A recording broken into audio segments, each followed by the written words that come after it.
Et alors la bonne nouvelle, c'est que le morceau est fini. Non, je plaisante. Non, la bonne nouvelle, c'est que Benji est arrivé entre-temps. Bonjour, c'est Mais moi.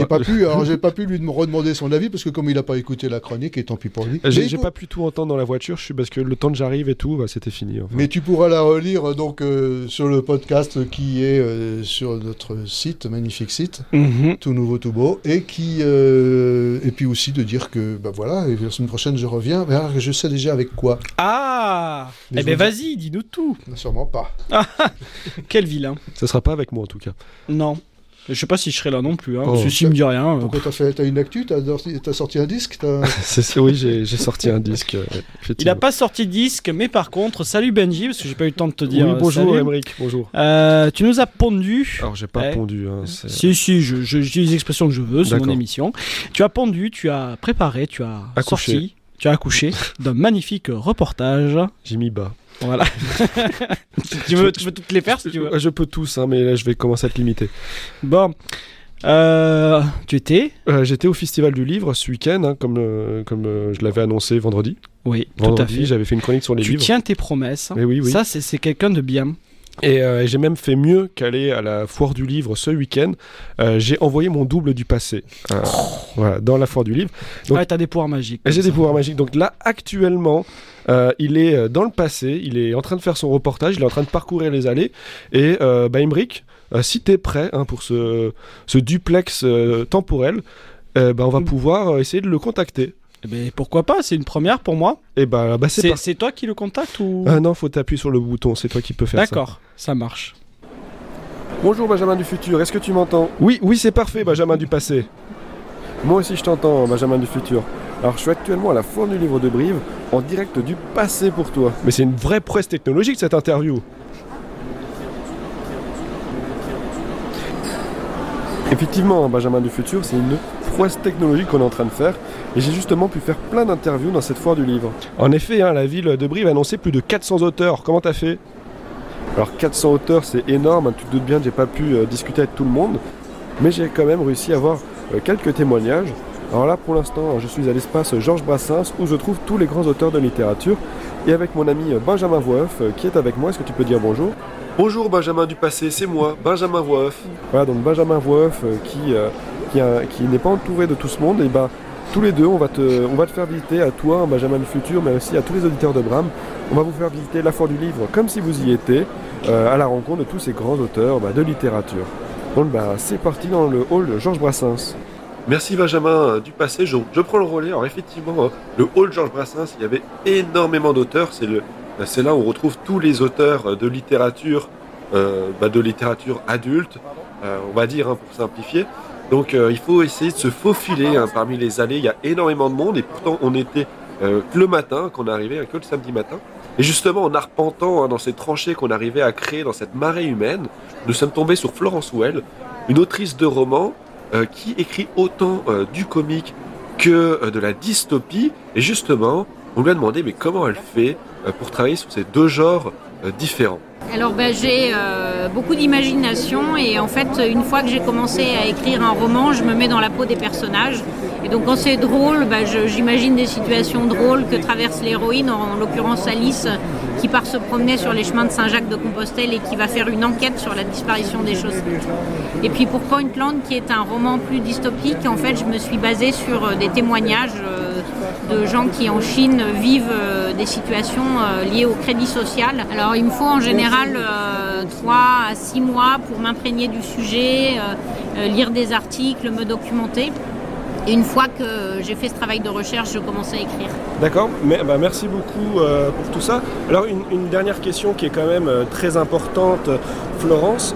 En quoi Bordeaux c'est quand même un peu mieux que Brive ? Alors je ne dirais pas que Bordeaux c'est mieux que Brive. Je dirais que les deux sont bien parce que dans les deux cas en fait on utilise des poches et on mange des chocolatines. Et donc je pense qu'en fait on est de la même région clairement. Merci beaucoup pour avoir défendu Brive comme ça. Puis on vous souhaite une très bonne foire du livre. Et oui, merci à Florence d'avoir défendu la ville de Brive comme ça. Vous allez comprendre, Benjamin du passé est un petit galopin qui pose des questions assez particulières. Et justement, après Florence Well, on continue de marcher dans dans cette foule, on se balade. Et justement, à force de se balader, on tombe sur une personne que vous avez peut-être déjà entendue sur les ondes de Bram FM. On croise Sébastien Vidal, un écrivain corrézien, mais également chroniqueur sur Bram FM. Il se trouve que dans ton temps libre, tu es également chroniqueur à Bram FM, là où tu passes actuellement un reportage qui est assez rigolo. Pourrais-tu nous expliquer pourquoi tu fais également de la radio ? Qu'est-ce que tu essayes d'exprimer à travers cet autre média ? La radio, et notamment la radio associative locale, je trouve que c'est un média très important puisqu'il y a une grande liberté de parole. Et c'est pour moi un moyen de parler de littérature, de faire découvrir ce qu'on appelle vulgairement des coups de cœur littéraires. Et oui, Sébastien Vidal, cet auteur de romans noirs corréziens qui aime mettre ses personnages dans des situations angoissantes, fait également de la radio, pour partager son goût de la littérature. Et justement, il n'est pas le seul à être sur plusieurs plateformes. On a pu rencontrer donc juste à côté, Benjamin Dupassé en tout cas, lui a pu rencontrer David Castello-Lopez, journaliste sur plusieurs médias, qui lui aussi était présent à la Foire du Livre pour présenter son dernier livre. Mais alors, pourquoi multiplier les plateformes de diffusion ? Il y a quelque chose, même si les trucs sont mis sur YouTube ensuite et sur, en audio, les chroniques que j'ai pu faire à la télé ou à la radio, il y a un truc qui est quand même une impression d'éphémère, de dire en fait tout le monde s'en fout, ça vole comme ça. L'idée de, là c'était un truc genre on grave un peu dans le marbre une partie du travail qu'on a fait. Donc voilà, c'était ça un peu l'idée, que en fait de peaufiner quelque chose qui était un peu quelquefois un peu comme un brouillon, quoi. En d'autres termes, David Castello-Lopez nous rappelle que les écrits restent mais que les paroles s'envolent. Et justement, cet homme multicasquette, journaliste, chanteur, animateur, il a fait beaucoup de choses dans sa vie. La seule casquette qu'il n'ait jamais portée est peut-être la mienne, chroniqueur chez Bram FM. Et vu qu'il a aussi des talents cuisiniers, il nous partage la recette qui sait le mieux gérer, parce qu'il est comme ça, David, il aime partager. Le lapin au vin blanc. Ouais, alors pourquoi le lapin au vin blanc ? J'ai acheté une barquette de lapin au supermarché. Et sur l'étiquette, il y avait une petite recette de lapin au vin blanc. Je l'ai fait tellement de fois dans ma vie que maintenant je la maîtrise assez bien. Et généralement, quand j'ai un date avec une fille, par exemple chez moi, et je cuisine cette chose que je cuisine vraiment pas si mal, et ensuite elle se dit oh là là, il cuisine bien, alors qu'en fait je sais faire que ça. Merci beaucoup du conseil, je suis sûr qu'il aidera d'autres personnes qui veulent également impressionner. Et enfin, on termine cette visite à l'espace Georges Brassens en rencontrant Sonia Fournet-Perrault, une autrice chez Les Ardents Éditeurs, une maison d'édition de Limoges. Alors, je suis Sonia Fournet-Perrault, autrice de thrillers polar fantastiques et de recueils de nouvelles fantastiques, horrifiques, dystopiques. Et je suis aux Ardents Éditeurs, donc maison d'édition qui est basée à Limoges et qui promeut donc toute la littérature et les beaux livres d'auteurs régionaux. Moi, je viens d'une famille où on ne lisait absolument pas de littérature de l'imaginaire, pas de fantastique, c'était du polar à la limite. Voilà, j'ai commencé comme ça, avec des petits Agatha Christie. Et un jour, j'ai une copine qui m'a dit « Tiens, lis ça », et c'était Le Seigneur des Anneaux. Et là, ça a été la révélation pour moi, le fait qu'on pouvait écrire sur un monde totalement imaginaire, créer tout ce qu'on voulait, faire sauter toutes les cases, ne plus avoir aucune règle. Et enfin, une autre dernière. Ah, j'ai peur. Si vous deviez choisir, si vous deviez vous réincarner en meuble, vous serez lequel ? En meuble, un lit, parce que c'est l'endroit où j'aime passer le plus de temps. Eh ben, merci beaucoup pour toutes ces révélations. Merci. Et puis bonne chance à la Foire du Livre. Merci beaucoup, à bientôt. Un lit, comme quoi tout est possible à la Foire du Livre de Brive. Justement, il semblerait que la visite au hall Georges Brassens se termine pour Benjamin Dupassé. Donc voilà, donc c'est tout pour l'espace Georges Brassens. Maintenant, on va se rendre à l'espace des Trois Provinces. Donc on va prendre un avion pour y aller. Donc là, on s'est réfugié dans l'espace VIP où il y a un peu moins de bruit, on est plus au calme. On va partir là-bas en avion à l'espace des Trois Provinces. Donc l'espace qui est centré sur la BD et la littérature jeunesse. Donc c'est parti.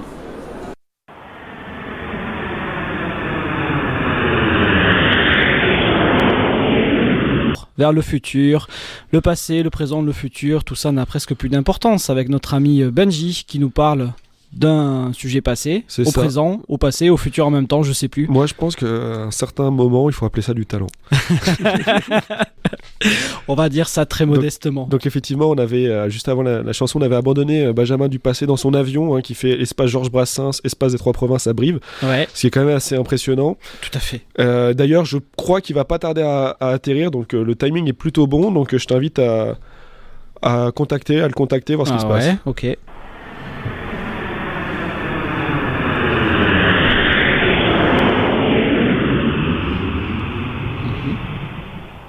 Benjamin du futur, est-ce que tu m'entends à nouveau? Oui, je t'entends, c'est parfait. On vient tout juste d'atterrir à l'espace des 3 provinces, donc l'espace BD et littérature jeunesse. Je vais t'amener là tout de suite, toi et pareil à toute la Grande Bramerie. On va déambuler ensemble dans l'espace des 3 provinces, où pareil j'ai rencontré plein d'auteurs qui ont plein de choses intéressantes à dire sur leur métier et sur leurs inspirations évidemment. Donc pareil, je te laisse aux mains de Benjamin Voix-Off qui lui va tout expliquer avec un peu plus de détails et on se retrouve un peu plus tard. Merci beaucoup Benjamin du passé. Donc oui effectivement, l'espace des 3 provinces, donc situé un peu plus à l'écart du centre-ville, donc c'est là où on retrouve tous les auteurs jeunesse et tous les auteurs de bande dessinée. En discutant un peu avec les auteurs et les autrices présentes dans la partie des 3 provinces, on a pu apprendre que certains sont devenus écrivains jeunesse par envie, d'autres parce qu'on les a catégorisés comme, mais dans tous les cas ils sont tous très fiers de raconter des histoires. Et on va commencer avec l'autrice et illustratrice Tiff, qui se considère comme une autrice féministe engagée. La sous-trame de tous mes livres, c'est le féminisme. D'accord. Donc on va surtout parler d'histoires de femmes. Donc celle avec le bateau, c'est l'histoire d'une femme qui veut devenir la première femme capitaine de son époque. Voilà. Et celle avec le visage, c'est une femme qui doit s'affranchir du rôle qu'on lui a donné, et notamment du fait que, comme elle ne peut pas avoir d'enfant, elle doit faire valoir sa valeur autre que comme incubateur sur pattes. Et moi, ça a toujours été des thématiques qui m'ont parlé par mon métier, par les voyages que j'ai pu faire. Le féminisme, ça a toujours été un truc, même avant que ça porte le nom de féminisme, en tout cas que ça a été appelé féminisme en face de moi, c'était en fait les filles ont le droit de faire les métiers qu'elles veulent, de faire ce qu'elles veulent, et c'est ce que je voulais écrire dans mes textes. Et ne serait-ce qu'une fille qui écrit un livre, c'est pas bizarre, c'est bien, il faut encourager ça, et il faut encourager ce que les gens aiment faire. Et au bout d'un moment, on ne comprend pas trop pourquoi les interviews à la foire du livre se transforment en magasin de meubles. Je serais un fauteuil hyper confortable. Voilà, pour qu'on s'assoie dedans, on se sent bien, on peut se mettre dans un plaid en pilou et on passe des heures à lire. Pour Arthur Ténor, autre auteur de jeunesse, on est sur quelque chose de beaucoup moins confortable. Je serais un secrétaire. Un secrétaire d'abord parce qu'il y a plein de tiroirs secrets. On peut travailler dessus, donc on peut œuvrer dessus. Et puis j'ai un très beau secrétaire à la maison en bois de rose marqueterie, qui est avec un meuble de famille. Et donc j'ai en plus une dimension affective personnelle avec le meuble secrétaire. Et il avait le sourire jusqu'aux oreilles en disant ça, auteur jeunesse qui est justement en train de promouvoir sa relecture de la légende du conte de Dracula. Et vu qu'on est toujours dans les meubles, je vous amène à la rencontre de Goro Bay, ou Goro pour les intimes, illustrateur de bande dessinée jeunesse, qui lui souhaite être une chaise. Ah waouh, ça vient un peu de nulle part cette histoire. C'est moi qui te poserai une question sur le sujet après parce que... Pourquoi ? Mais un meuble, une chaise c'est bien. Ouais. Ça rend service, c'est pratique. Avec son style de dessin assez doux, très rond, on lui a demandé pour lui quelle était sa recette pour faire des dessins jeunesse. Non, je pense qu'on peut faire des choses sérieuses, mais il faut toujours passer par l'humour, surtout dans du jeunesse. C'est quand même très dur de faire du très sensible et du très profond. Je vais pas commencer à faire un truc sur l'inceste par exemple, quoi. C'est un peu compliqué. Et puis c'est pas ma volonté. J'ai envie de transmettre des valeurs, j'ai pas envie de faire du drama. Donc le jeunesse se prête à ce que j'aime faire, à ce que j'ai envie de transmettre.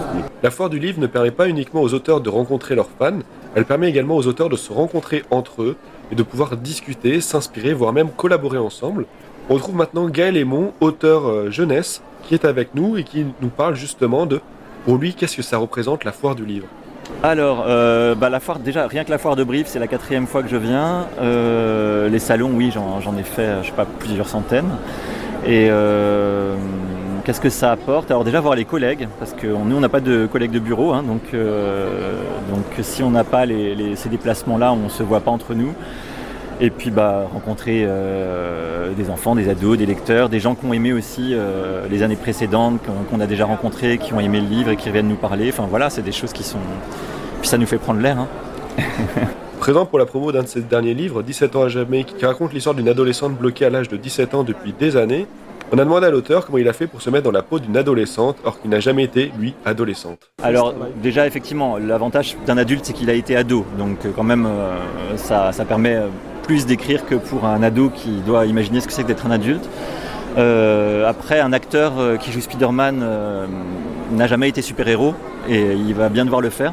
Pour un personnage féminin, il faut mettre des E aux adjectifs. Et ça passe très bien, parce qu'en fait, on est assez similaires. Et c'est là, à côté d'autres mangaka, que Benjamin Dupassé va faire la rencontre de Romain Lemaire, cousin de Renaud Lemaire, un des premiers mangaka français.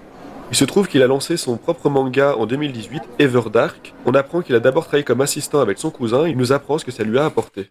Ça a duré 8 ans et au final j'ai appris beaucoup de trucs, ça a été très formateur. Quand on est assistant, on apprend très vite, on voit les storyboards passer, on voit les rythmes, on voit les découpages, les dialogues, tout ça. Mais Everdark n'aurait pas cette tête-là aujourd'hui si j'avais pas bossé autant d'années sur Dreamland. Ouais. Donc ça m'a beaucoup apporté au niveau technique, narratif surtout. Et voilà, au niveau aussi du rythme de rendu, du planning, tout ça, je voyais ce que c'était du coup la vie d'auteur à plein temps. Vu que c'était un premier mangaka à l'époque, je voyais vraiment un rythme de fou sur 200 pages, il faut vraiment être rapide. Et oui, car 200 pages, ça fait beaucoup, et les mangas se diffèrent beaucoup de la bande dessinée là-dessus. Il est très courant d'avoir recours à des assistants pour aider l'auteur à faire autant de pages. Donc l'assistant peut par exemple se focaliser sur les dessins de décors ou d'autres détails sur les pages. En feuilletant ces mangas, on s'aperçoit de ces inspirations qui font penser à du Senseiya ou même à du Dragon Ball. Il y a beaucoup de combats, il y a des affrontements, mais est-ce que c'est juste de la baston ou bien c'est plus que ça ? Non, Everdark quand même, il y a plusieurs niveaux de lecture. J'ai des lecteurs qui vont de 8 à 80 ans, mais Everdark quand même, les niveaux de lecture, j'ai essayé de les travailler de manière qu'un petit jeune de 8 ans, il trouve en fait, il va voir un jeune guerrier taciturne badass qui se bat contre un empire qui va utiliser l'énergie nocive. Mais après, ceux qui ont un bagage artistique, qui ont lu de la littérature fantastique, vont voir d'autres niveaux de lecture. Everdark, c'est une lutte pour la survie à la base, et on peut se poser la question de savoir pourquoi la Terre est devenue inhabitable. Donc il y a toute une problématique écologique, mais spirituelle aussi, à terme. Donc non, c'est pas juste un manga de fantasy de baston, il y a autre chose à terme. C'est sur cette dernière prise de son que les déambulations de Benjamin Dupassé se terminent dans la foire du livre. Donc on va tout de suite lui redonner la parole pour lui donner le mot de la fin, tout simplement.